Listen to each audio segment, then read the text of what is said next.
Coach start with the opening statement, and then we'll go on to questions and answers first. I thought it was a big-time college basketball game in a big-time environment, in a big-time venue. This is unbelievably exciting, day in this city with obviously the championship game of football tonight, and then this game. There's a buzz in the city, and there was a buzz tonight. I credit Indiana. Darren's a really, really good coach. Good dude. I've known him for a long time. I asked him yesterday what it's like. Give me some of the really goods and the really bads about coaching your son. And we just shared some stuff because it was, because of the sponsorship deal, we had to do an event yesterday with the other team, which is really weird. Like, you very rarely spend an hour with the other team the day before a big-time game. So I got to spend a lot of time with him and just enjoy it. They're a bear to prepare for. They force you to be on it on the defensive end. Your communication, your urgency, you can't relax at any second. And I thought for the most part our guys did that. And after a really tough loss the other day against Arkansas, we just kept preaching the response. And two examples of very, very mature upperclassmen, professional guys that approached the last 2 days the right way with the rest of their teammates. And we were able to bounce back and get a big win here tonight. We've got a couple questions for Ryan and Yvonne to start. Ryan, what did you see out of you guys to be able to get that 16-0 lead? How did you feel like you came out of the game? First and foremost, I want to give all the glory to God. I'm just thankful just to, play with such a great group of guys and for a great coaching staff. And I would just say we were just being us, just like PK touched on a little bit, just after, that loss at Arkansas, we kind of felt like we weren't us. We weren't intense, defensively or pushing the pace offensively. And I feel like, today we made an emphasis on doing that and setting the tone at the beginning of the game. Ryan, everybody knows that you're an outstanding elite scorer, but you had a couple steals, really got up into Wilkerson early, and I feel like that really spurred on that run to begin the game. Can you just talk about your mentality defensively? It seems like you want to be that guy that makes things happen out front. Yeah, for sure. I take a lot of pride on the defensive end, and just being a two-way player, not being one-dimensional. And I know that, it just brings energy to the guys, just to, setting a tone on the defensive end and just picking up and, just sacrificing my energy, just out there on the floor every single time, just picking up 94 feet. I know that the guys, appreciate that. And, I just, it's just a mentality, just setting the tone and being a leader on the team on both ends of the floor and just giving everything I got.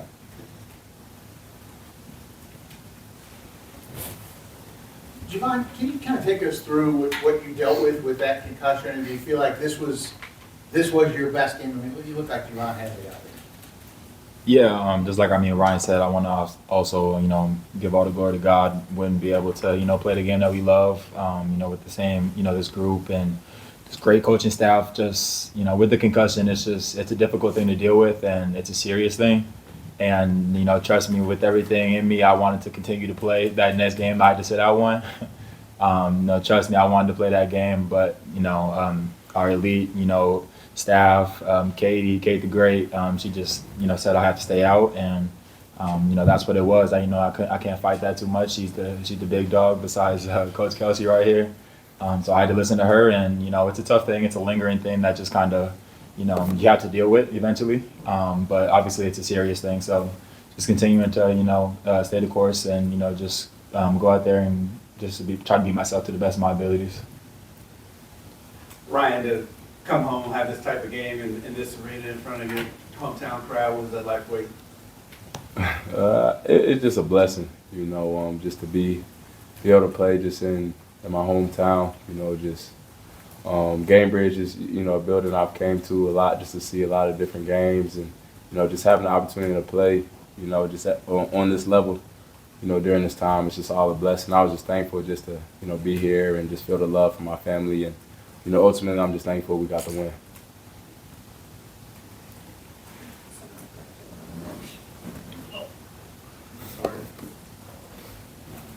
This is for both of you guys. Just in terms of, Coach said that he really wanted to see, he wanted to, challenge you guys to be more physical, to be more aggressive. You two guys, definitely seem like you want to set that tone. Just kind of talk about coming from Arkansas to tonight. It seemed like you wanted to make a point that you were going to be the aggressors early, physically. Yeah, I mean, it's not always fun, but I feel like every team always has to eventually get smacked in the mouth first. And, obviously we experienced that at Arkansas. They were the more physical team, the aggressor. And, we talked about that all week. And, we can't let that happen. It sets the tone for the game. And, I think we did a really good job as a team, our deep team. Today, everybody, I don't know how many guys that we played today, but, everybody that came in made an impact. But that's got to be something that we continue to do each and every single game. It's very important. We have to start taking our matchups personal. It's just you can't do anything besides go out there and try to be the aggressor. And you have to be in college basketball, especially when you play good teams like Indiana. Yeah, for you, Javon, just what are the challenges of guarding 12 for them? It seems like that was the guy you started on tonight. He was still able to get 26 points, but he did so on 5 for 14 shooting. Can you just talk about what went into your kind of a plan to guard him and try to slow him down? Yeah, I mean, we remember him a lot from last year when we played him in the Bahamas when he was at West Virginia. Really elite player, really elite shooter. Give him a lot of credit for what he continues to do on the offensive end every single game, and he's a really good offensive player. But just kind of like I touched on a little bit ago, just being physical, being the aggressor. You have to send a message, and I think that a lot of our guys that also switched on to him tonight did a really good job of being the aggressors, getting up into him, trying to take away his shots to the best of your ability. But he still gets it off sometimes. There was one time, I'm gonna beat myself up about it for the rest of the week. I mean, it was a close game or whatever the score was, and he slipped my eyesight, went to the corner. We call it no matrix, and I definitely matrix on that one. He hit a three, and I feel that one still. Last one for the players, Eric. Guys, I thought this was like a really big answer game where every time they started to kind of feel like they had a little momentum, somebody make a shot. Javon, you had a couple, Ryan, you had some, Isaac had some huge ones. What goes into that? I mean, shots don't always go in, but tonight there was an answer almost every time. I mean, just all the time, every day PK preaches clapbacks, while the other team celebrating, their basket and the crowd's going, we coming right back, and we getting our own bucket. So no matter what they're doing, we coming right back at them for sure. Yeah, and just continuing to put in the work each and every single day, 300, 100, coach and the staff always talk about it, 300 threes, 100 free throws, just continuing to put in the work. It's going to show. Obviously, you're not going to have a good offensive night every single night. People are going to bash you if you have a bad offensive night. They're going to praise you if you have a really good one. Just continue to stay in the gym. Just continue to be yourself. And, we have a really deep roster, and it can be anybody's night, any given game. Thank you, Javon and Ryan. You all can Thank go. you. We'll Thank go you, to guys. Questions for Coach Kelsey. Good job, fellas. So,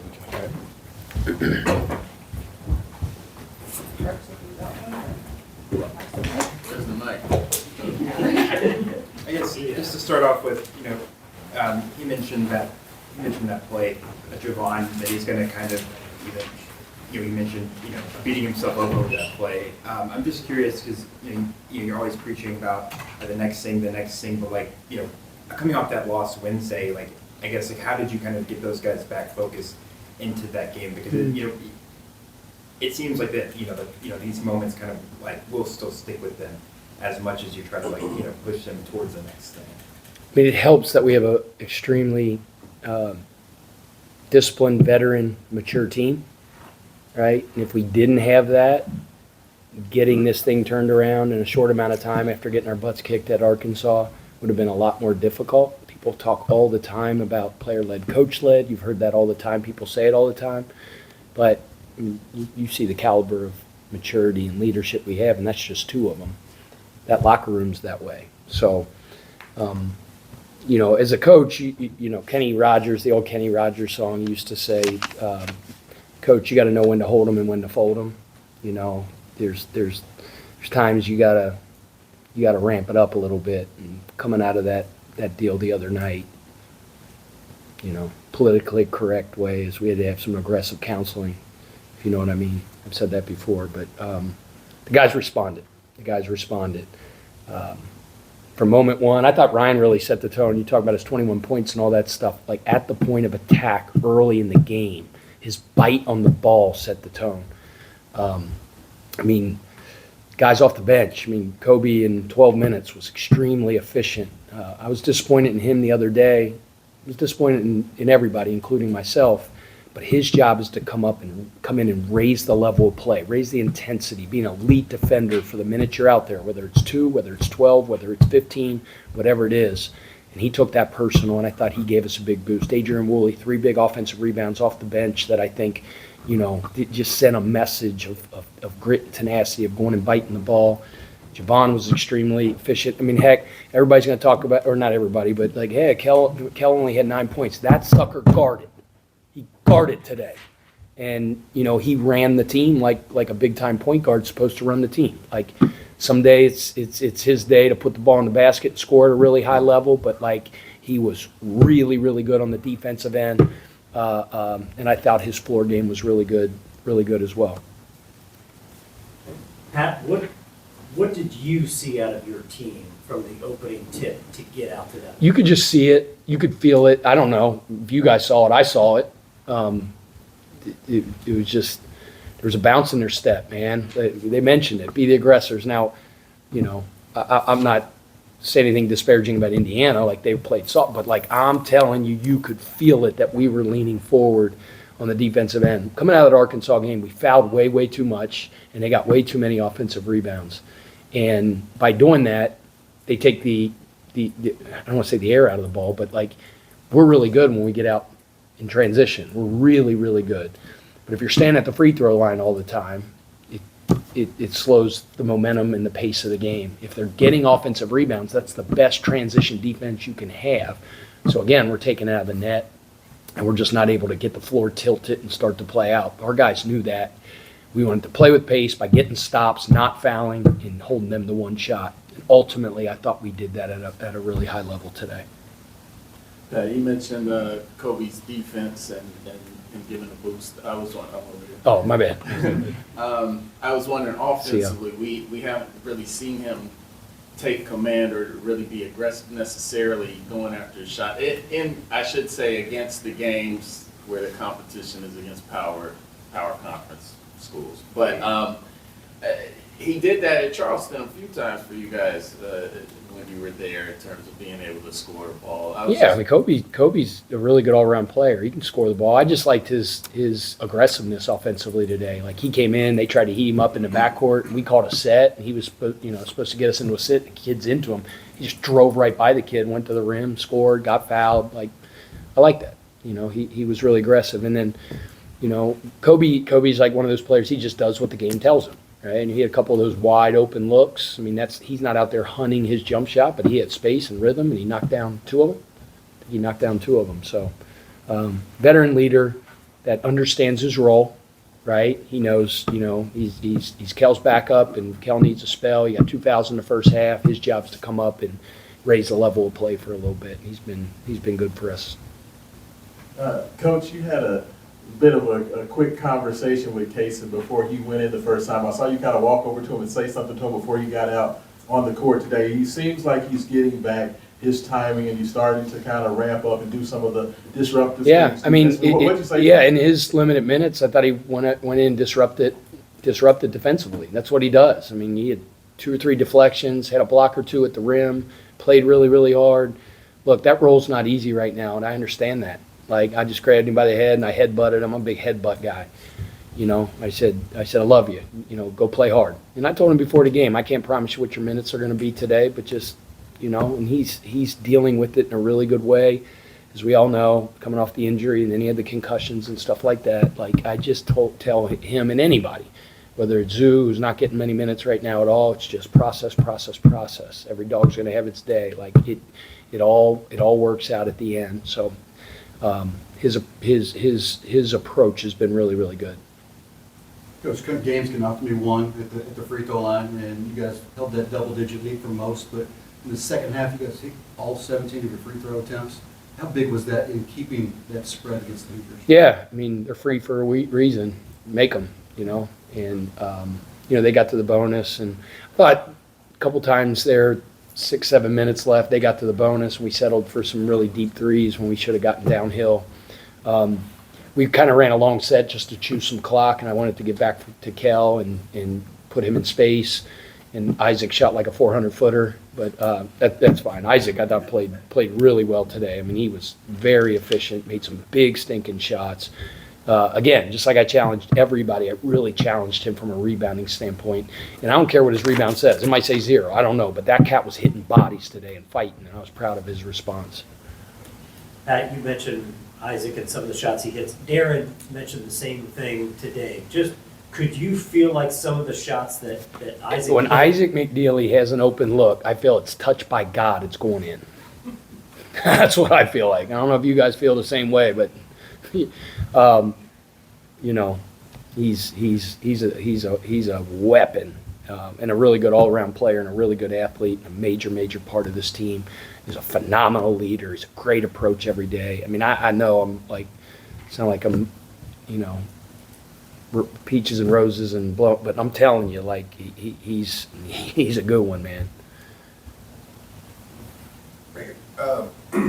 Fruit has really matured this season as a big, and has really come on as a big time player for you guys. And Yeah. you kind of talk about his maturation. Yeah, I mean, he's the one guy that I would say in that Arkansas game, like, you know me, wanting the smoke, we want the smoke. Like, he wanted that smoke, and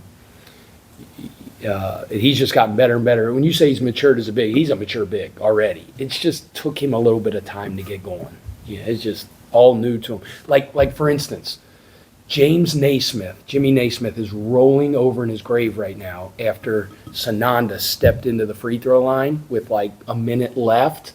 Because we tried to get him off the line. He turned to us. Well, when he stepped in, you're allowed to do that in Europe. Like, you can step in, and if the ball goes in, it counts. And so he steps in, and I'm going, what are you doing? Every coach I ever coached would come over and hit me over the head that you got a free throw violation, up 11, shooting 2 free throws. And we tried to get him off the line. I don't know why he wouldn't go. Like, just, all right, stay there, don't foul. So we didn't foul, but he steps in the lane. But that's some of the nuances and the differences of European FIBA basketball and college basketball. But we'll have a little discussion about that. But come to think of it, it won't be much of a discussion. I'll do most of the talking, and he'll do most of the listening. Coach, you talked quite a bit about the intangibles that Javon brings and how much he means on the court. How much did you miss him not being 100% coming back from that? Vaughn, just he's a winner. He's so darn tough. He talked about taking pride in your matchups, winning your matchup. Like, he took that personal with number 12. Number 12 is really good player. And just like you heard him say how disappointed he was at the end when they ran that little quick hitter to get the hammer screen on the backside, and he is so conscientious and he's so detail oriented. When he messed up that assignment, screwed up that backside flare, and let him get that 3 off, like, he won't sleep tonight. And that's how Vaughn is. He just sets the tone with his seriousness of purpose every day and his preparation. He's a pro, and how he takes care of his body and all that stuff. He's a winner. Pat, I'm sure you had confidence that your team would bounce back from adversity, but to see them actually do it in the way they came out in the first half, what does that tell you about your team? Yeah, we're a mature team. They responded the way I thought they would. We had practice here at 4:30 yesterday, and it was later in the day, and we had an early game today, and we got freaking after it. And when you do that as a coach, like, you hope it works. Because if you come in, you don't play well, or you lose the game again, then it's like, man, it was football in here yesterday, and that didn't work. Now it's like, okay, now what? So luckily it did. But even if it didn't, this is a mature team, and what you have to do is put blinders on, not listen to the rat poison, as Nick Saban says. Get back to work, get back to practice. That's the only thing you can do. And our guys did that over the last 2 days, and luckily it worked out for us with a bounce-back win. Last one, Aaron. You didn't really lose control at the end, but they were able to make a little bit of a push there that had you made some mistakes. When you look at that again, talk to them about that a little bit that they did at the end, because It's like I mean, he's got a couple threes, like number 7 banged 2 threes. He's what we call a green guy. That's like shoot first, shoot second, like no threes, just a little bit of lapse of it's just teaching moments. Like it's some good stuff that we'll be able to teach the next time we're in that situation. We'll be better at it. Free throw, offensive rebound. My mentor, Skip Prosser, he's rolling over in his grave because like free throw, offensive rebounding is winning basketball. We talk about it all the time. And, you know, you're up 10, whatever it is, and ball caroms hard off the rim, you get a tip and they get it. Like, yeah, thanks for reliving that for me.